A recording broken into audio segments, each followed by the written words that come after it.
This is the Bree model house unit. So, ito yung magiging living room. And from here, nandito yung toilet and bath.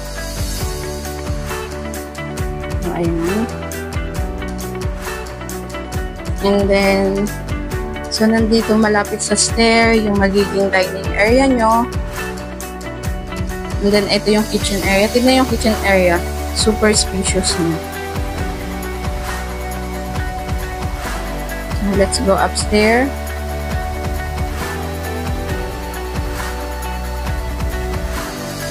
Ito yung second floor. So, sa second floor, meron siyang common toilet and bath. So, para kapag nandito kayo sa mga room nyo, hindi na kayo bababa. This is the first bedroom. And this is the second bedroom. So, itong second bedroom, pwede siyang maging study room or office nyo. Kung hindi naman siya kailangan gawing kwarto. And then, this is the master bedroom.